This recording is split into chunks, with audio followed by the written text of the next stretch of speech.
Hei, Nati! Bună!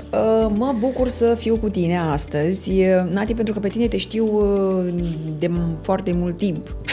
Da, și am făcut ceva activități împreună. Nati, cum a fost pentru tine interacțiunea, te-aș întreba, cu Student Consulting de principiu? Că noi ne știm, cred că de 1 an și ceva sau ceva de genul ăsta. Și tu ai fost și cu mine în state și atunci vreau să te întreb cum a fost interacțiunea cu Student Consulting. E bine, mi s-a părut o interacțiune benefică, întrucât multe firme iau bani, dar nu fac nimic. Adică, te mai duc la câte un eveniment, mai interacționează cu tine, dar nu atât de mult cum este aici. Adică nu se fac la fel de multe activități extrașcolare, spre exemplu, chestia cu statele de la GYL sau Tony Robbins. Eu nu mai auzisem nici de el, nici de toată faza cu summitul, dar aici mi-a fost pusă această oportunitate în brațe, la modul cel mai... nu glumesc absolut deloc, în brațe a fost pusă, aplici acum la ăsta. Și eram, da, ok, bine, sigur. Și chiar a fost o chestie care mi-a schimbat mult viața de acolo, pentru că am realizat cât de important este să lucrezi pentru tine. Și nu să lucrezi ca să, cum ar fi la școală, să împuși note sau să lucrezi astfel încât să ai o evoluție academică, dar nu pentru tine. Știi? Și Student Consulting m-a ajutat foarte mult cu chestia asta, pentru că până acum eu împușcam note la școală. Nu era niciodată ideea de vreau mai mult. Vreau să ajung în punctul în care să am minimul la școală, o medie cât mai mare. Extrașcolare nu mi se păreau interesante, nu mă atrăgeau într-a noua pe la început. De aceea nu eram nici la voluntariate, nu eram nici la munuri, nici la nimic. Pur și simplu nu credeam că e ceva de interesant. Voiam să-mi trăiesc viața de licean ca în licenii rock and roll, într-o trupă de muzică, cântând și atâta. Nu mă interesau chestiile astea pe leadership și așa mi-am dezvoltat o altă pasiune. Și tu ai fost, după summit, ai avut o altă oportunitate, ești în fundația lui Harry Singa și ești singura din Europa selectată. Da. Dă-mi un pic de context să știu despre ce este, adică și cum ai ajuns la activitatea asta, cum ai auzit de ea? Deci tot de la voi am auzit și de această activitate și tot așa mi-ai spus, Nati, m-ai sunat într-o seară și mi-ai spus, Nati, vrei cumva să aplici la așa ceva? Că sună ceva foarte interesant și poate te-ar implica, mai ales că ai toată experiența asta și cu summitul din America și cu public speaking, cu această dorință. Și am zis, hai să aplic, că n-am ce pierde. A fost un proces mai amplu, să zic așa. Prima oară a trebuit să completăm prima zi, să zicem, 20 de întrebări scrise, minim 100 de cuvinte. A doua zi, după ce mi-a dat ok-ul la aceea, mai aveam încă 50 de întrebări, tot așa, de completat, doar că cu mai puține cuvinte. Și de fiecare dată, până am ajuns la interviu, unde acolo te întreba, e sigură că vrei să faci asta? Adică vrei să dedici timp, e sigură? Și în momentul ăla rămăsesem puțin, nu știu, nu sunt atât de sigură dacă vreau să mă implic atât de mult în asta. Dar am zis că, ok, o să o fac, pentru că este pentru mine, nu este pentru CV, este că public speaking-ul te ajută în fiecare zi. Nu te ajută doar ca să intri la facultate. Și atunci am zis că, da, vreau să intru. Procesul a fost foarte ușor de selectare, pentru că am fost cred că câte o persoană din fiecare țară din Europa și doar una din toată Europa ar trebui aleasă și la anul se vor reface doar că cu 100 de copii, ceea ce eu o să fiu trainer și mi este puțin frică, n-am să te mint. Da, unde e frica, acolo e creșterea. Adevărat. Bun, după activitatea pe care o ai acum cu Harry Singa, unde tu ești trăinuite de către el, că e mentorul tău, ce mai ai avut după ca și oportunitatea de youth leader din STAR? Dar vreau să te întreb, înainte să fii youth leader la STAR, tu te-ai trăinuit, adică ați avut un proces de training cu traineri internaționali. Ce lecție ți-a rămas? Ce aha moment ai avut? Lecția care mi-a rămas cel mai mult a fost probabil vizualizarea cu Tina. De ce spun asta? Este pentru că, inclusiv la Harry Singa, noi folosim partea asta de vizualizare, să-ți vizualizezi goals-ul. Ce vrei tu să atingi? Trebuie să fie ceva reachable, trebuie să fie ceva ce-ți dorești tu. Oricât de... Nu vreau să-i spun într-un mod urât, adică, vreau să fiu milionar. este un gol pe care tu ți l-ai pus și în capul tău este reachable. Și prin vizualizare am observat, am avut așa, încă țin minte că în fața mea a apărut o căprioară ca animal și a fost un drum cu urcușuri și coborâșuri. Ceea ce este fix drumul din viață și ceea ce acum, probabil sună ceva în genul ăsta, păi așa e și în viață, așa s-a auzit peste tot, nu e nimic wow. Dar după aceea am împărtășit această experiență cu Tina și a spus că asta înseamnă un constant growth, chiar dacă uneori mai și cazi și ai momente în viață când nu vrei să mai faci nimic, că deja ți-a ajuns. Este o chestie benefică pentru tine, mai ales că eu am și bază și fază empatic și mereu am avut urcușuri și coborâșuri, mai ales atunci când simțeam că nu mai vreau să mai fac absolut nimic. Deci tu ai rezonat cu Tina foarte mult și pe vizualizare. Știi că doar vreau să adaug, pentru că multă lume o să zică ce e, domnule, vizualizarea? Nu înțeleg care e treaba cu exercițiul ăsta, la ce te ajută. Tu nu știu, ai putea să răspunzi la întrebarea asta? Da, este un exercițiu destul de ușor. Pur și simplu îți închizi ochii și începi să-ți imaginezi. Asta este vizualizarea. Dar nu-ți imaginezi orice chestie. Încerci să asculți vocea al cuiva ca să te ghideze. Iar mintea ta, în subconștient, va crea niște imagini, astfel încât să poată să vadă cam pe ce parte te duci tu, ce goluri ai tu în viață.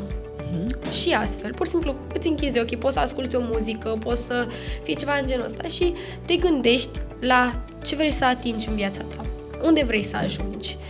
Și pur și simplu prin vizualizarea acestor lucruri și prin acele afirmații zilnice, că eu pot să fac asta, nu e ceva prea greu, de ce ăla a putut și eu nu? O să pot și eu.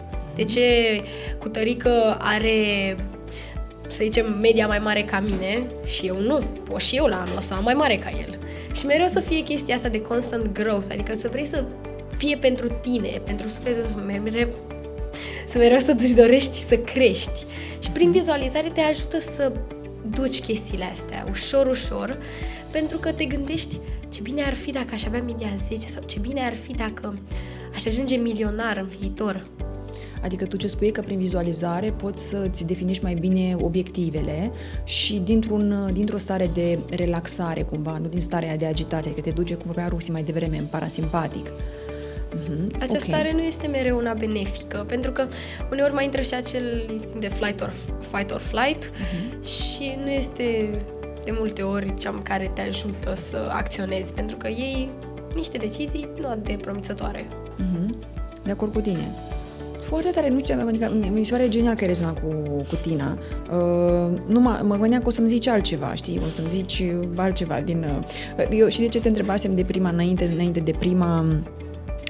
de prima ședință, interacțiune pe care ai avut-o cu mine, pentru că, eu știu pe fratele tău de acum 100 de ani, dar știu că m-a sunat tatăl tău la un moment dat și mi-a zis: auzi, Lia, nu știu ce le-ai vorbit acolo copiilor și ce le-ai zis, dar a zis fiică mea ceva despre trib, despre să-și schimbe prietenii, să facă mai mult, să ceva, și zice că neapărat vrea să vină și să ne faci o dată întâlnirea aia. Și eram like... Și la început, când mi-a zis așa foarte, știi, tatăl tău a fost foarte... Și atunci de acolo... Așa este mereu.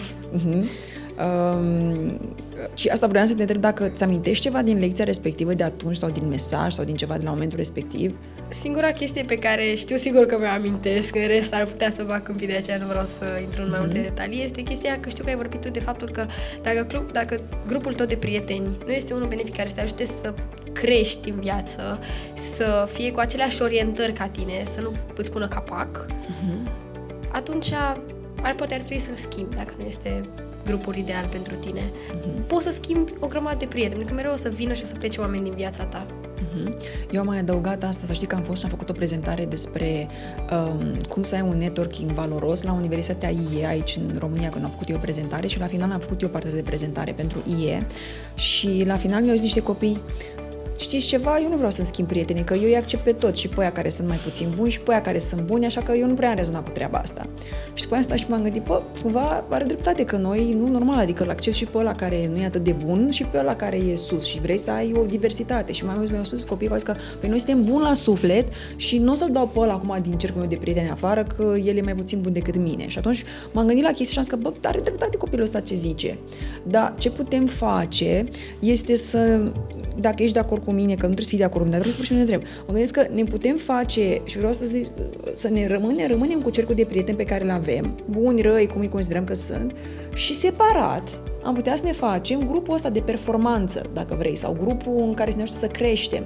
Cum suntem, poate, în programul STAR, sau, uite, cum te-ai dus tu către Harry Singa și ai deja o comunitate acolo, unde ai și alți colegi de la pe Harry care te ajută ca mentora și atunci, ok, îmi păstrez grupul respectiv, dacă cred că nu vreau să-i schimb pe oamenii ăștia, dar să-mi fac deja și alte grupuri care să mă ajute să crești, să cresc. Da, cum consider asta? că această selecție ar trebui făcută de tine. Dacă tu îți dorești să schimbi grupul, schimbă-ți-l. Dacă tu îți dorești să rămâi cu grupul tău, dar să-ți mai creezi unul separat, din nou, este alegerea ta. Acum faci cum simți tu, pentru că asta nu pot să vorbesc eu în numele altcuiva sau... Pentru că poate eu una, de când am intrat la liceu, mi-am schimbat complet grupul de prieteni.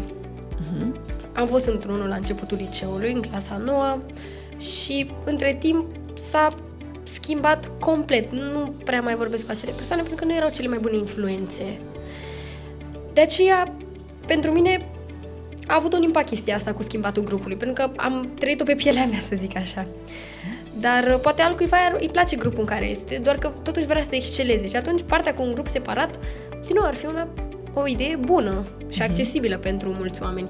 Dar, în același timp, și pentru oamenii introvertiți este greu, că trebuie să ne gândim și la cei care nu sunt atât de ușor de integrat, să zicem. Păi da, dacă vreau să te întreb, dacă eu, de exemplu, vreau să învăț mai bine la matematică sau vreau să fiu o tipă cu rezultate mai bune sau pur și simplu, nu știu ce vrea fiecare adolescent, să arăt mai bine, dacă pot să-mi fac prieteni care au obținut deja rezultatele respective sau nu trebuie să fie prieteni de cataramă, dar să fie oameni, adică să mă înconjur de comunități care să mă poată duce la următorul nivel la pe care mi-l doresc eu. Dacă nu vreau un următorul nivel și vreau să rămân la nivelul ăsta forever, it's fine, adică e doar că e alegerea fiecăruia și e important să înțeleagă că ce-l costă. Adică ce te costă pe tine să rămâi aici. Sau dacă vei face niște pași, că cum ai spus tu, ok, mi-e frică că la anul va trebui să fiu eu trainer pentru alți copii. Da, dar poți să alegi să nu fii trainer și atunci niciodată nu vei evolua și vei rămâne la nivelul ăsta, sau alegi să te duci, ok, să greșești, cum a zicea James, de 10 ori și după aia, ok, vei ajunge la rezultatul respectiv. Da, ca opțiune, nu? Și vreau să te întreb, ce te costă când rămâi cu un prieten? Nu știu, știi oamenii care se plâng poate toată ziua, oamenii care nu fac nimic, tu tot timpul faci, evoluezi, vrei să... Da, nu știu, ce te costă dacă rămâi cu oamenii? Ei bine, poate să te coste... Da, timp. De ce spun asta? Pentru că, cum zic toți americanii, time is money. Asta însemnând și faptul că atunci când petrești timp cu o persoană care, este un punct de stagnare, nu ai cum să evoluezi de acolo, timpul ăla este pierdut, să zicem. Dacă tu simți că timpul ăla este pierdut. Și în cazul în care ajungi să pierzi timpul cu acele persoane, nu poți să evoluezi. Și atunci trebuie tu să-ți faci o selecție singur, să stai în camera ta, să vizualizezi, să stai, 10 minute, să te gândești dacă alegerea pe care o faci de a-l îndepărta este una bună sau dacă este una proastă. Pentru că totuși ai ce câștiga din prietenia cu el. E o chestie personală, nu pot să spun chestia asta pentru o generalitate de persoane, pentru că fiecare gândește diferit și are prieteni în grupuri diferite, probabil, și fiecare are altă înclinație.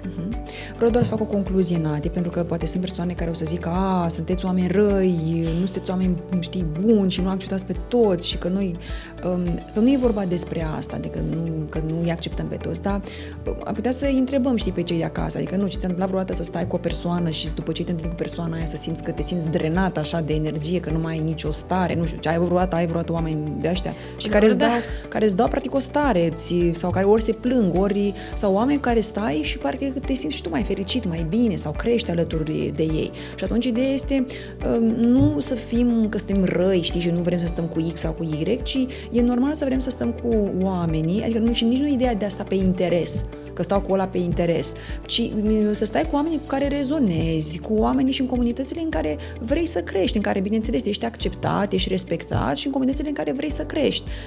Adică despre asta e vorba în final. Da. Nu știu dacă aveți voi altă părere aici cu prietenii. Nu. Ok, nimeni nu vrea să zic o părere extra bine la prieteni. Atunci, Nati, un singur lucru pe care vreau să te întreb este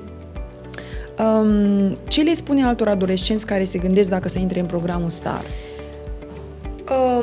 Ieșiți din zona de confort, încercați să evoluați cât mai mult, indiferent dacă aveți diverse aspirații în viață, pentru că aici este loc pentru toată lumea și 100% cel puțin un nou prieten vă veți crea cu care aveți oportunitatea să creșteți. Ok, great. Vreau să te mai întreb, îți mulțumesc, și vreau să te mai întreb ceva. E ceva anume ce ai învățat în mod special pe tot parcursul ăsta, dacă ți-ai luat ceva din tot ce ai auzit în programul STAR, adică ceva și să aplici tu la tine? Pe lângă faptul cu vizualizarea, eu am fost și la cursul tău pentru time management, pe care l-am parcurs într-o perioadă în clasa 9 și chiar îl folosesc încă. Folosesc acele aspecte, deși eu credeam imediat după aceea, cred că o lună după ce am terminat cursul, nu le-am folosit. Și am început dintr-o dată, de la începutul clasei 10 să le implementez, să încerc să folosesc mai mult timpul, ca să nu mai îl pierd atât de mult. Și Poți să-mi dai un exemplu de ce am implementat? Adică... spre exemplu, am făcut un tabel pe Google Sheets, spre exemplu, cu oră, planul pe următoarele 3 săptămâni, să zicem. Normal, unele lucruri se mai schimbă la un moment dat, dar în principal mă țin de planul acela, îl refac lună de lună și mă uit în viitor pentru el. Nu mai știam că ai fost la programul ăla, că l-a fost acum un an sau ceva. Da. Ok. Nati, îți mulțumesc foarte mult pentru discuție. Îți doresc succes mai departe cu calitatea ta de a deveni trainer pe public speaking pentru alți adolescenți. Din România sau din toată lumea o să fie? Din toată lumea. Din toată lumea. Super tare, super tare. Păi seama ce deschidere îți dă toată treaba asta? La cum erai tu înainte și cum ești acum. Dacă ar să te întreb cum erai înainte și cum ești acum, ce poți să-mi zici? Păi, în clasa 8-a eram o persoană destul de introvertită. Nu voiam să-mi fac prieteni, nu îmi doream să ies din bula mea, dar la liceu am zis, păi, vreau să mă schimb. Nu vreau să mai rămân aceeași persoană care să stea singură. Nu voiam doar să mai fiu așa, voiam să cresc. Și am văzut oportunitatea intrarea la liceu ca o nouă deschidere, o nouă poartă pe care puteam să o accesez ușor, pentru că nimeni nu mă știa. Puteam chiar și să falsifui faptul că aș fi fost extrovertită, deși nu a fost nevoie, pentru că mi-am dat singură drumul la acest aspect. Și nu mă mai recunosc cu mine cu care eram în clasa 8-a sau în generală. Felicitări! Și îți dai seama că tu o să mai crești de aici încolo. Așadar, dacă aveți întrebări pentru Nati, puteți să scrieți în comentarii. Dacă aveți pentru noi întrebări, scrieți aici în comentarii și dacă vrei să vii într-o comunitate, adică să-ți găsești prieteni și o comunitate unde să crești și unde să te motiveze sau să te challenge-uiască pentru următorul nivel, hai în STAR!